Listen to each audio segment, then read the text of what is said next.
오늘 이제 예레미야 7번째 이야기고 절대 신뢰와 권고라는 제목으로 오늘 말씀을 같이 나누도록 하겠습니다. 이제 2월 한 달간은 예레미야 애가를 나누게 되는데 한동안 이제 내용을 듣지 못했던 것이 있기 때문에 조금 정리를 하려고 합니다. 이 예레미야 선지자가 음, 그 전쟁의 치열한 결과 가운데 나라가 무너지는 모습을 보게 됩니다. 그리고 그것의 대표적인 격인 예루살렘이 함락되는 것을 보게 되죠. 많은 사람들은 죽었고 예루살렘 성은 무너졌고 그 안에 있는 성소조차 하나도 남지 않을 정도로 진멸당했다시피 하는 그런 결과를 얻게 됐습니다. 바벨론의 예루살렘 정벌은 정말 잔인했고 철저했습니다. 그래서 어린아이부터 노년까지 누구 하나 괴롭힘 당하지 않은 사람이 없었다는 겁니다. 거기 고강부터 하층민까지 누구 하나 피를 보지 않은 사람이 없었다는 것이 바로 이 예레미야 애가의 슬픈 노래에 이거 참 정말 힘들다라는 그런 고백 가운데 나오는 것이 바로 예레미야 애가입니다. 이러한 결과가 하나님의 심판이었다는 것이 실상 이 예레미야 선지자한테는 굉장히 마음 아픈 일이었습니다. 왜냐하면 그토록 막고 싶었기 때문에 예레미야 선지자가 이 유다 사람들한테 날마다 외쳤을 겁니다. 제발 이렇게 해서는 안 된다고. 하나님의 심판이 임박했기에 돌아서야 된다라고 이야기했다는 거죠. 눈물을 흘리며 사람들에게 외쳤지만 그들이 어떤 결과를 맞이했습니까? 돌아보지 않았다는 겁니다. 비웃고 조롱했습니다. 더욱 심하게 하나님을 멀리했다는 것이죠. 그 결과로서 하나님의 징계를 받았기에 이 예레미야 선지자는 더욱더 그 마음이 아팠던 겁니다. 돌이켰으면 되는 것인데. 이제 이런 상황 가운데 예레미야 선지자는 1장에서 이제 지금 비탄스러운 이 상황 가운데 반성할 것을 이 이스라엘 백성에게 선포하고 하나님께 관심을 가져주시기를 간절하게 원합니다. 그리고 징벌에 사용되는 원수들을 그냥 두시지 않았으면 좋겠습니다. 라고 고백을 하죠. 2장에서는 그 비탄한 마음을 가지고 있는 예레미야 선지자의 심정이 드러나면서 이스라엘, 그러니까 예루살렘을 향하여서 하나님과 이 이스라엘 백성 가운데 중보자적인 권고를 하게 됩니다. 백성들에게는 하나님께 회개하고 돌아와야 된다.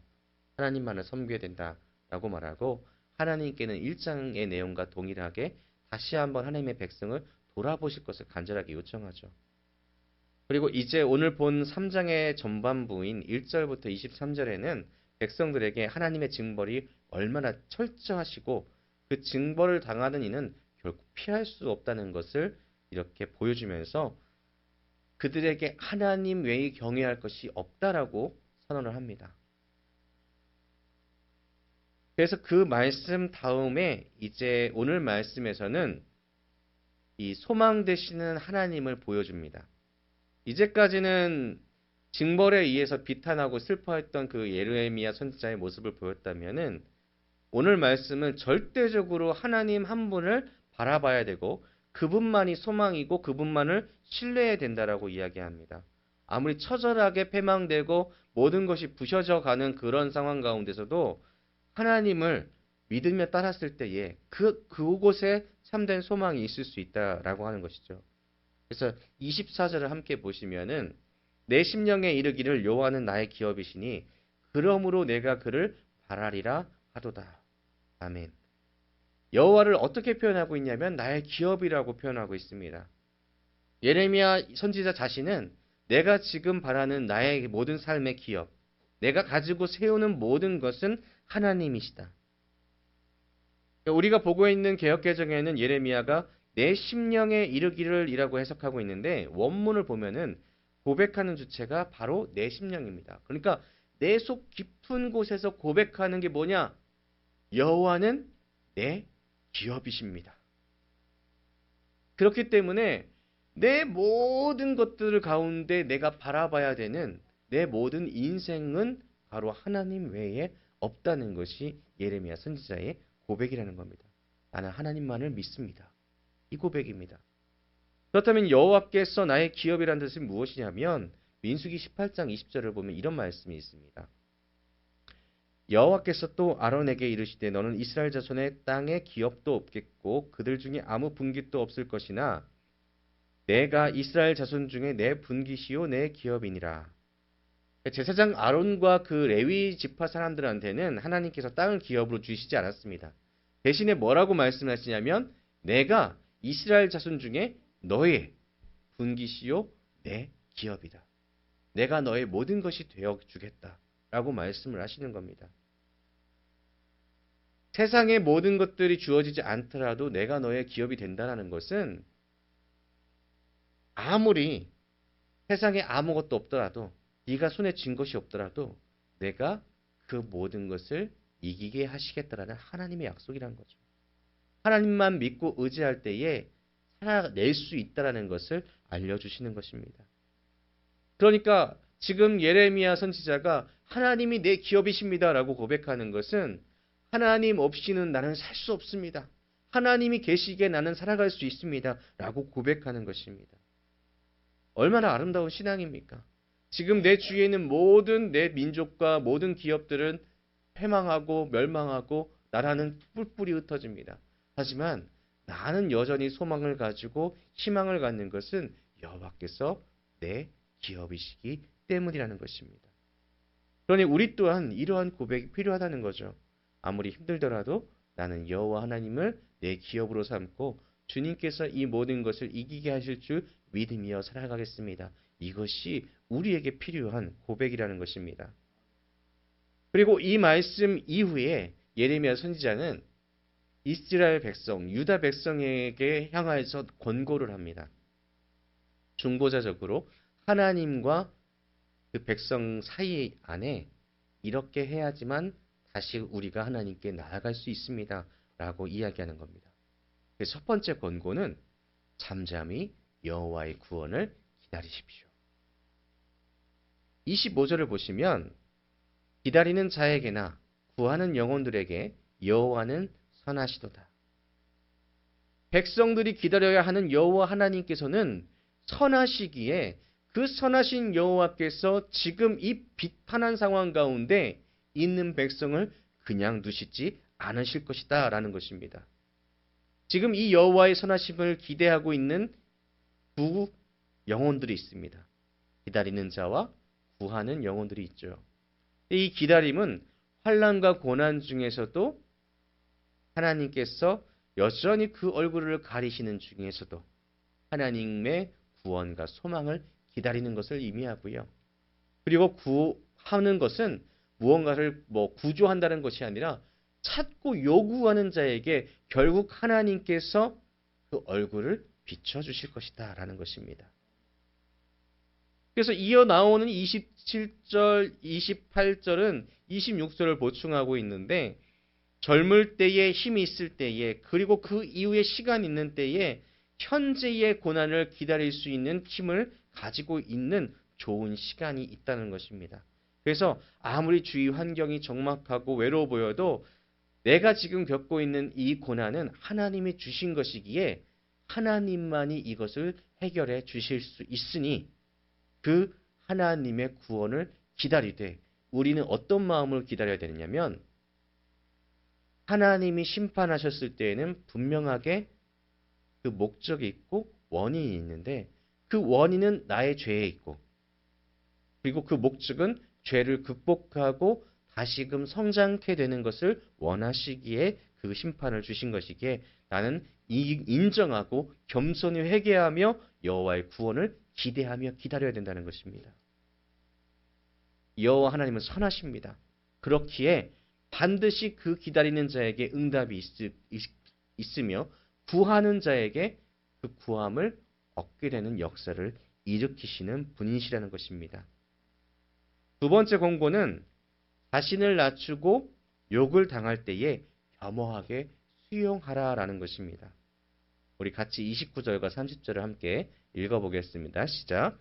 그대의 입을 땅의 티끌에 댈지어다. 혹시 소망이 있을지로다. 자기를 치는 자에게 뺨을 돌려대며 치욕으로 배불릴지어다. 아멘. 이 두 구절은 여호와 하나님의 징벌을 받은 후에 고통 중에 있는 하나님의 백성은 가장 먼저 해야 될 것이 엎드리는 것입니다. 아, 지금 이 상황이 왜 왔지?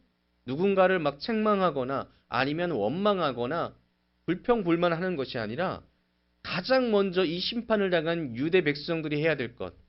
그리고 우리가 만약 하나님의 징벌하심을 받았다면 가장 먼저 해야 되는 것은 엎드려 겸손하게 하나님의 그 음성을 듣기 위하여 침묵하는 것이 필요하다는 것입니다. 그래서 이 모양을 보시면요. 땅에 그대의 입을 땅의 티끌에 댈지어다라고 29절에 말합니다. 그것은 바짝 엎드리는 것입니다. 땅 외에 다른 것을 쳐다볼 수가 없어요. 오직 머리를 숙인 후에 상대방의 처분만을 기다리는 것이 이러한 모양입니다. 상대는 누구입니까? 바로 하나님이시죠. 하나님 앞에 너의 입을 바짝 땅에 대고 하나님의 처분을 기다리고 또 기다려라. 그리고 30절을 보면 아무리 강력한 치욕이 나에게 올지라도 그것을 인정하고 감내할 수 있는 용기를 가지고 인내를 가지라는 것입니다. 이것을 위해서는 조금 더 확고하고 높은 믿음의 차원이 필요한데 어떤 것이 필요하냐면 하나님께서 이 모든 치욕을 치욕으로 느끼지 못할 정도로 해결하시고 갚으시리라는 하나님을 믿는 믿음이 있어야 됩니다. 그래서 혹시나 우리가 어려움을 당할 때에는 그 어려움 중에 이 모든 것을 해결하실 이가 하나님이시며 이 모든 문제가 해결될 때는 이 문제보다 더 크게 내가 성장해 있고 내가 더 큰 것으로 하나님께 영광을 돌릴 수 있을 것이다라는 믿음으로 기다리라는 것입니다.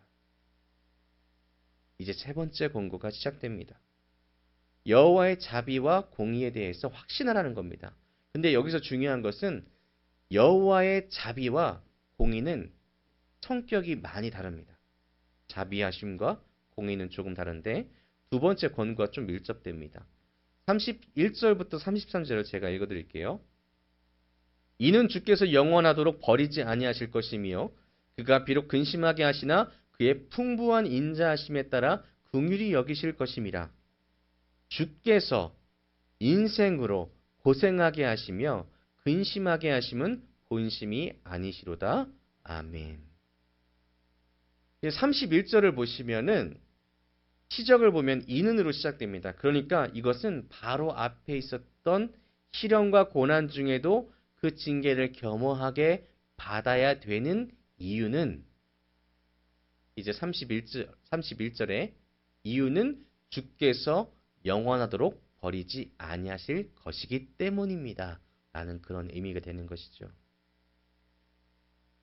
그런데 왜 버리지 않으실까? 그 이유는 하나님께서는 하나님의 백성을 근심하게 만드실 수 있는 분이시나 하나님의 풍부한 인자하심 때문에 그 긍휼하심 때문에 그 백성을 그 근심 가운데 영원히 두지 아니하신다는 것입니다.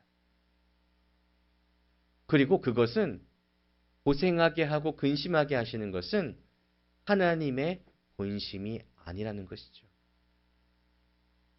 내가 그냥 경멸하고 내가 꼭 계속해서 끊임없이 진멸시켜서 영원히 괴롭힐 거야. 이것이 하나님의 뜻이 아니라 하나님의 백성에 있어서 고생과 하나님의 백성에 있어서 근심은 그가 더욱더 잘되게 하시기 위한 하나님의 뜻이라는 것입니다. 그래서 이것을 기억해야 됩니다. 첫 번째, 주님이 영원히 버리지 아니하실 것이다. 두 번째, 하나님의 인자와 긍휼이 결국 근심을 제해 주실 것이다. 그리고 세 번째, 하나님이 백성이 겪는 고난과 시련은 연단의 과정을 통하여 더 나은 신앙의 삶을 살아내게 하려는 하나님의 본심이 거기에 있다. 이것을 우리가 알아야 된다는 것입니다. 그래서 이 다음에 이제 34절과 36절을 보면은 앞의 내용은 이제 자비입니다. 하나님께서 자비하심으로 그 백성을 구원하시려고 하신다라고 한다면 우리에게 하나의 경고가 있는데 그것은 무엇이냐면 하나님께서는 공의 하나님도 되신다는 거죠. 그래서 34절부터 36절을 보면 세상에 있는 모든 갇힌 자들을 발로 밟는 것과 지존자의 얼굴 앞에서 사람의 재판을 굳게 하는 것과 사람의 송사를 억울하게 하는 것은 다 주께서 기쁘게 보시는 것이 아니로다. 아멘. 그러니까 하나님께서는 어떠한 분이시냐? 34절을 보시면 악한 것을 그냥 두시는 분이 아니십니다. 그렇기에 혹여나 하나님의 백성으로서 악한 일을 했다면 그것을 고치기 위해서 하나님께서는 반드시 움직이신다는 것이죠. 35절 같은 경우 34절에 인류의 죄악을 이야기하고 바벨론을 생각하게 했다면 이제 유다의 죄악을 생각하고 또 인류의 죄악을 생각하게 합니다. 그러니까 사람들이 죄 짓는 것들을 그냥 두시는 분이 아니라는 겁니다. 하나님께서는. 근데 여기서 주의 깊게 봐야 되는 것이 하나가 있는데 뭐냐면 지존자의 얼굴 앞에서 무슨 얘기냐면 우리는 어쩌면 하나님께서 보시고 계신다라는 것, 하나님께서 어디에나 계신다라는 것을 종종 잊고 살아갈 때가 많이 있습니다. 지금 이 자리에도 하나님은 계시고 이 자리에서 지금 이 기도회 가운데 참여한 성도들의 모습들 하나하나를 보고 계실 겁니다. 그리고 여기서만 보실까요?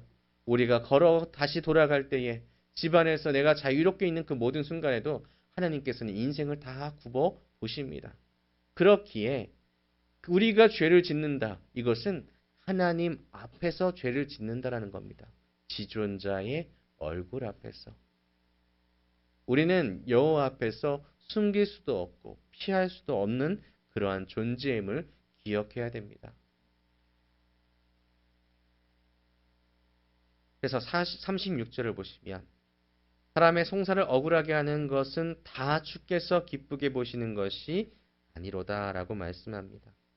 그런데 주님께서 기쁘게 보시지 않는다라는 표현은 다른 말로 표현하자면 주님은 그것을 용납하지 않으신다라는 겁니다. 그러니까 우리의 죄를 용납하지 않으시는 분임을 우리는 알아야 되겠죠.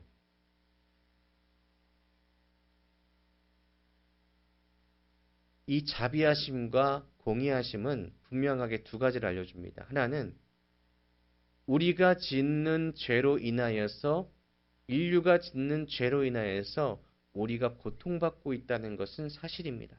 하지만 하나님의 백성에게 그 고통을 고통으로 끝나게 하지 않으시는 분이 우리 자비하신 하나님이시라는 거죠. 그래서 이것에 대해서 우리는 마땅하게 당연하게 하나님께서 이렇게 하실 수 있는 분이라는 것을 인정하고 수용해야 된다는 겁니다. 그래서 네 번째 권고는 이렇습니다. 복과 징벌에 대한 여호와의 주권은 절대적이다. 우리가 이렇다 저렇다 이렇게 막 판결에 대해서 이건 아닌 것 같은데요. 저건 것 같은데요. 하나님 이거는 공평하지 않습니다. 이렇게 할 수 있는 그런 요소가 아니라는 겁니다. 하나님께서 심판하시면 그것이 진실이고 그것이 참이라는 거죠. 37절과 39절의 말씀인데 제가 읽어드릴게요. 주의 명령이 아니면 누가 이것을 능히 말하여 이루게 할 수 있으랴. 화와 복이 지존자의 입으로부터 나오지 아니하느냐. 살아있는 사람은 자기 죄들 때문에 벌을 받나니 어찌 원망하랴. 아멘. 이 앞에 모든 내용들을 종합해서 알려주고 있는 겁니다. 원망할 것도 투덜댈 것도 없다. 자업자득이고 결자해지다라는 거죠. 그러나 죽을 수밖에 없는 죄를 지었음에도 살아있음은 그 안에 하나님의 자비와 긍휼이 있다는 것을 우리가 분명하게 인정하고 주님께서 만약에 우리에게 벌을 주신다면 내게 그런 벌을 주심 가운데 하나님께서 무엇을 이루실까 기대하며 또한 인내하며 참아낼 수 있어야 된다는 것입니다. 그리고 오히려 나를 죽음의 길로 사망의 길로 인도하시지 않음을 기뻐하면서 하나님의 자비와 긍휼을 찬양해야 된다는 것이죠. 이제 마지막 권고입니다. 우리가 하나님께서 심판하시는 것에 대해서 우리가 인정하고 그 심판에 대한 것이 하나님의 절대적인 것을 안다면 우리는 마땅히 그것에 대해서 알았을 때에 내 자신을 돌아보고 여호와 하나님을 향하여서 회개하고 또 하나님 아버지 앞에 겸손을 바라야 된다는 것입니다. 이제 마지막 결론을 보려고 합니다. 우리 함께 읽어보겠습니다. 시작. 우리가 스스로 우리의 행위들을 조사하고 여호와께로 돌아가자. 우리의 마음과 손을 아울러 하늘에 계신 하나님께 들자. 아멘. 이 권면 안에서 지금 예레미야 선지자의 궁극적인 목표가 있다는 겁니다. 우리 40절을 다시 한번 읽어볼까요? 시작. 우리가 스스로 우리의 행위들을 조사하고 여호와께로 돌아가자. 아멘. 바로 여호와께로 돌아가자입니다. 예레미야 선지자는 지금 여태까지의 모든 권고 가운데 너희가 지은 죄로 인하여서 지금 예루살렘 모든 성벽이 무너지고 예루살렘 성전이 무너지고 너희가 고난을 받고 징벌을 받고 징계를 받았던 것 다 인정하고 우리가 지은 죄로 인함이니 인류가 지은 죄로 인함이니 우리는 그 모든 것에 대해서 하나님께 회개하고 주님께 다시 우리의 기준을 맞춰 주님께로 돌아가자. 이것이 예레미야 선지자의 궁극적인 목표였다는 것입니다. 내 죄를 깨닫고 회개하고 돌아가는 것, 이것이 죄를 지은 사람들이 마땅히 해야 되는 것이고, 그리고 하나님 아버지의 말씀대로 100% 살아갈 수 없는 것 또한 지금 우리도 마찬가지 아니겠습니까? 우리가 하루하루 살아가는 중에 죄를 짓지 않고 살아간다라고 말을 할 수가 없습니다. 그렇기에 우리는 날마다 하나님을 더욱더 찾아야 되고 하나님의 자비하심 가운데 우리가 고개를 숙여야 된다는 것이죠. 우리가 교만할 자리는 어디에도 없다는 것입니다. 여호와께로 돌아가자. 우리 사랑하는 성도 여러분, 하나님의 백성은 하나님이 어떠한 것을 우리에게 주시든지 그것에 대해서 신뢰하고 인정할 수 있어야 되겠습니다. 혹시나 하나님의 징계를 받을 때도 있습니다. 그럴 때에 그것을 인하게 만든 내 행동이 무엇인가 깨달을 수가 있어야 되겠죠. 우리가 짓는 모든 행위들은, 우리가 행하는 모든 것들은 하나님 앞에서 하고 있는 것입니다. 숨길 수도 감출 수도 없는 것입니다. 그렇기 때문에 하나님 아버지 안에서, 앞에서 우리가 삶을 살아간다라고 인정하고 주님께서 모든 것을 아신다라는 것을 깨닫고 겸손하게 하루하루를 살아갈 때에 우리는 죄악에서 우리를 보호할 수 있을 것입니다. 우리 여호와께로 돌아갔으면 좋겠습니다. 그리고 그 길 가운데 벗어나지 않도록 한 가지 해야 되는 것이 있습니다. 41절을 보시면 이렇게 말씀합니다. 우리의 마음과 손을 아울러 하늘에 계신 하나님께 들자. 여러분, 마음을 든다는 것은 무엇입니까? 내 모든 마음을 하나님께 바친다는 것입니다. 손을 든다는 것은 무엇입니까? 내 힘이 아닌 하나님께 이 모든 능력을 맡긴다는 것입니다. 그래서 모세가 아말렉과 싸울 때에 그 두 손을 들었던 그 행위대로 내 삶에 있어서 모든 통치와 모든 행동들은 하나님의 역사 가운데 있으니 더욱 간절하게 손을 들고 내 마음 들고 하나님 앞에 기도하는 것이 필요합니다. 하나님은요, 지금 여기 계신 여러분 한 분 한 분을 포기하지 않으시는 분이십니다. 그래서 그 백성은 마땅히 하나님께 속하여야 되고 마땅히 주님께로만 계속해서 돌아갈 수 있어야 됩니다. 우리 고향 천국을 향해서도 돌아가야 되겠죠. 우리 사랑하는 모든 성도 여러분, 우리의 삶으로 내가 주님께서 택하신 백성임을 증명하며 살아갈 수 있는 복된 삶을 사시기를, 그리고 여호와 하나님을 절대적으로 신뢰하시기를 주님의 이름으로 축복합니다. 기도하겠습니다.